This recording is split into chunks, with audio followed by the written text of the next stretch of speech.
La mosaïque figurative est un art romain par excellence. On en trouve partout où la civilisation romaine s'est implantée. On en trouve donc en Afrique du Nord, dans d'autres régions méditerranéennes. La mosaïque est donc l'art de décorer les intérieurs, les maisons, les édifices publics. Et bien entendu, la mosaïque est donc un art à part entière à côté de la peinture et aussi de la sculpture, pourquoi pas.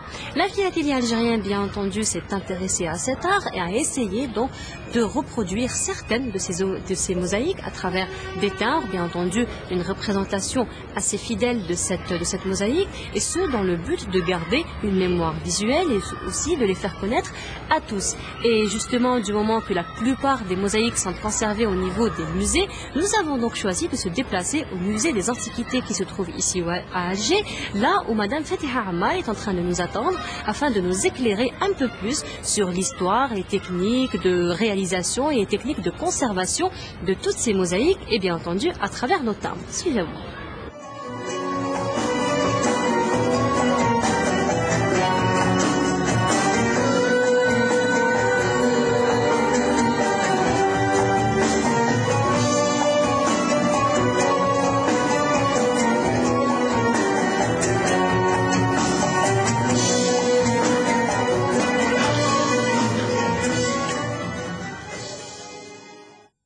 De Madame Fatiha Ammar, qui est chef de service d'animation au sein du musée des Antiquités. Bonjour à vous. Bonjour. Alors Madame Ammar, autant donc que connaisseur, que conservatrice au niveau du musée, comment définissez-vous exactement la mosaïque? Bon, la mosaïque est un art fait en moyen de petits cubes retenus par du ciment contre une surface solide. Bon, les cubes sont particulièrement en terre cuite, en pierre naturelle ou en émail. La naissance de la mosaïque a certainement connu des conditions bien particulières, a connu un âge d'or. Donc pouvez-vous nous raconter l'histoire de la mosaïque? Les vestiges anciens nous témoignent que l'art de la mosaïque a été déjà en Mésopotamie. Donc elle date la première, on ne dit pas que c'est la première mosaïque, c'est le premier art décoratif qui ressemble à la mosaïque, date en 2700-2500 avant Jésus-Christ, trouvé en Mésopotamie. C'est tout un petit objet comparable à une mosaïque. Et la première forme de mosaïque, c'est une forme de galet, fait en moyen de petits cailloux, en noir et blanc, retenu par du ciment. C'est la mosaïque découverte en Asie mineure, elle date du 8e siècle avant Jésus-Christ. Bon, cette technique, elle est ensuite passée en Grèce. Elle date du 6e siècle avant Jésus-Christ. Puis ici en Grèce, on voit l'apparition des tesselles ou les petits cubes que vous voyez ici au Musée national des Antiquités. Cette technique, elle date du 3e siècle avant Jésus-Christ, trouvée en Sicile. Chez les Romains, on voit l'apparition de l'art de la mosaïque au 1er siècle avant Jésus-Christ, trouvé à Pompéi et à Palerme. Et au cours du 1er siècle après Jésus-Christ, on voit l'introduction de l'art de la mosaïque. Ça veut dire cet art, il pénètre dans toutes les provinces de l'Empire romain, en Algérie, la Tunisie, etc. La philatélie algérienne, comme vous le savez, a émis plusieurs séries de timbres représentant des mosaïques romaines, donc dans le but de les faire connaître, dans le but de les promouvoir et sensibiliser aussi les gens pour leur préservation et leur conservation. L'une de ces séries est une série qui a été émise en 1977 et dessinée par Mohamed Temen. C'est une série qui se trouve ici, à votre niveau, au niveau du musée des Antiquités. Il s'agit donc de la mosaïque qui représente les 4 saisons. Donc parlez-nous un peu de cette mosaïque. Que représente-t-elle exactement? D'où vient-elle? Et est-ce qu'elle a une histoire particulière à raconter? Bon, cette mosaïque a été découverte à Ain Bouch en Moulbouari. C'est une très intéressante mosaïque. Elle représente les 4 saisons par des personnages représentés par des bustes. Les personnages, en réalité, ce sont des divinités. Par exemple, celui qui porte les grappes de raisin, c'est le dieu Bacchus, dieu du vin et de l'immortalité. Et il représente l'automne. L'hiver est voilé. Le printemps porte des fleurs sur la tête et celle qui porte des épis de blé, c'est une divinité, c'est la déesse Cérès, c'est une divinité agraire. Le musée des Antiquités est très riche en mosaïques, donc là on a le plaisir de découvrir plusieurs mosaïques, aussi belles l'une que les autres. Y a-t-il des mosaïques particulières que vous voudriez par exemple voir figurer sur des timbres? Je cite à titre d'exemple la mosaïque de Lambéridi, trouvée à Batna. Cette mosaïque, elle représente un document historique connu au IIIe siècle en Afrique du Nord, connu par l'hermétisme. Dans le médaillon central, on voit comme une consultation médicale. Le personnage assiste en réalité le dieu Esculape. Il communique son essence divine à une défunte pour lui assurer le salut dans l'au-delà. En haut de la mosaïque, on voit le sarcophage de la défunte momiée et qui porte le nom Urbanellai. Ça veut dire le nom de la défunte est Urbanellai. À l'intérieur de la mosaïque, on voit une inscription en grec. Cette inscription dit « Je n'étais pas, j'ai été, je ne suis plus ». Peu importe. Et cette mosaïque a été trouvée dans une chambre funéraire devant un sarcophage, c'est le sarcophage de la défunte, qui porte lui aussi l'inscription qui dit Cornelia Urbanella, je repose ici, sauvée d'un grand péril, ayant vécu 28 ans, 12 mois, 10 jours et 9 heures. Dans tout ce que vous dites, ce qui m'attire personnellement, ce sont un peu ces inscriptions que vous arrivez donc à traduire, à transcrire. Et là, donc, je vous propose de découvrir une autre série de 3 timbres, donc émise en 2003, dessinée par Ali Kerbouj. C'est une série de 3 timbres qui représentent 3 scènes différentes. Donc, une scène de travaux champêtres, une deuxième scène d'Odyssée et une troisième scène de chasse. Donc, justement, dans plusieurs mosaïques, pas dans toutes, mais dans plusieurs mosaïques, on retrouve un peu ces inscriptions que vous venez de nous donner. Sur l'un des timbres que nous sommes en train de découvrir aussi, il existe des inscriptions. Comment justement les archéologues, les chercheurs et les historiens arrivent donc à déchiffrer tous ces messages qui sont donc écrits en latin ou en grec ou en romain, et donc comment ils leur donnent un peu ce sens? La mosaïque qui représente la scène de chasse a été trouvée à Chlef, elle date du IVe siècle après Jésus-Christ. Oui, se trouve ici au sein de notre musée. C'est une mosaïque qui a été trouvée à Chlef, découverte dans des termes romaines. Elle représente deux scènes de chasse. Dans le premier registre, c'est une chasse au sanglier. Et au deuxième registre, c'est une chasse aux panthères. Cette mosaïque, elle est très intéressante. Pourquoi? Elle nous renseigne sur les animaux qui étaient en Afrique du Nord. Par exemple, la panthère qui a été utilisée durant les combats faits dans les amphithéâtres romains.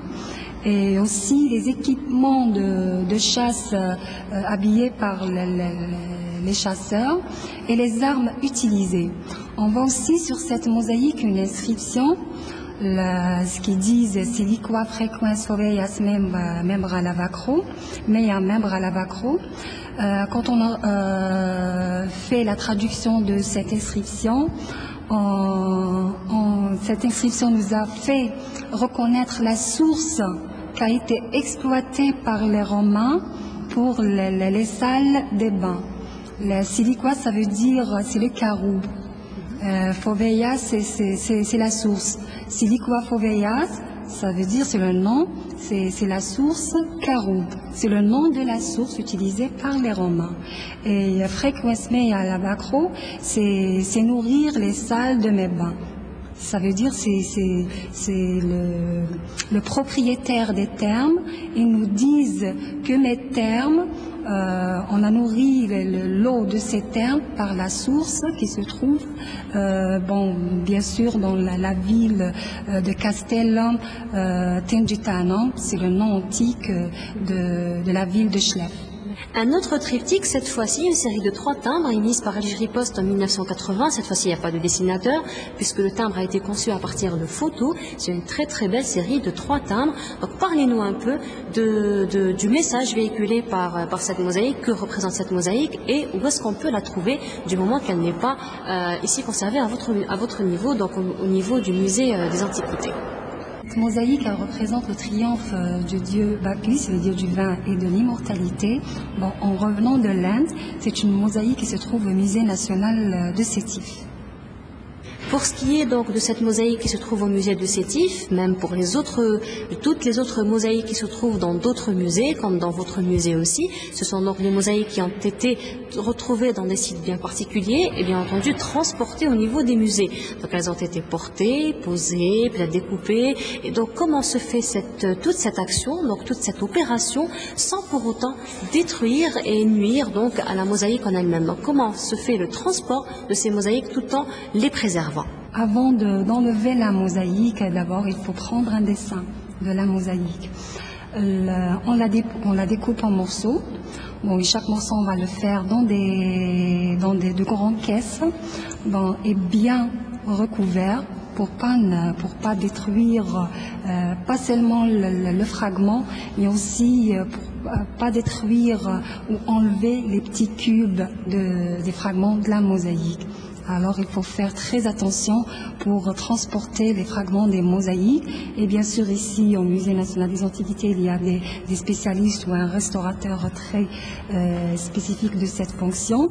Il doit remettre chaque fragment à sa place en voyant bien sûr le dessin qui a été pris au site. Pour ce qui est des œuvres d'art ou des peintures par exemple, ou même des mosaïques modernes, généralement on trouve toujours une inscription, une signature de l'artiste ou du dessinateur qui a donc réalisé l'œuvre. Pour ce qui est des mosaïques, il est très rare de trouver ce genre d'inscription. Est-ce qu'il y a un travail par exemple qui est fait dans ce sens pour reconnaître l'artiste, où il y a des artistes bien particuliers donc qui se spécialisent, donc comment ça se passe donc, pour reconnaître un peu celui qui a fait le travail? Oui, c'est très rare où on trouve le nom de l'artiste qui a fait le travail ou l'art de la mosaïque, mais généralement on trouve le nom de l'atelier qui a fait la mosaïque.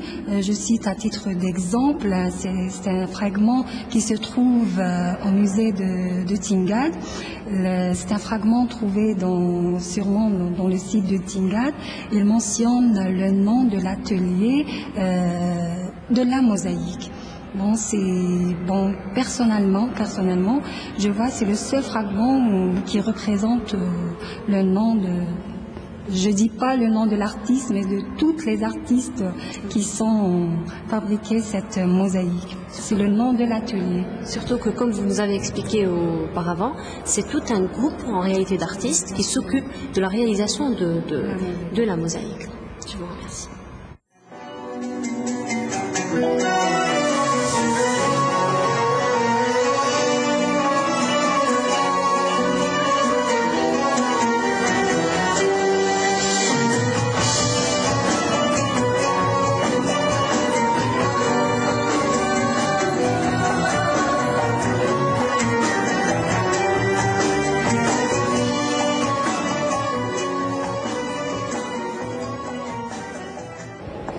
J'espère que tous ces éclaircissements concernant les mosaïques vous ont été utiles et surtout vous ont donné envie de les découvrir de plus près. Donc vous pouvez vous rendre ici au niveau du musée pour découvrir les mosaïques que nous avons pu découvrir à travers les timbres, même d'autres mosaïques donc, qui se trouvent aussi ici au niveau du musée. Et puis donc là vous voyez encore une fois comment la philatélie participe donc, pour rendre hommage à tous ceux qui ont participé à l'enrichissement de ce patrimoine, de sa conservation, de sa préservation. Et donc je vous dirai à très bientôt, à la semaine prochaine pour découvrir un autre thème, toujours à travers les timbres. Au revoir.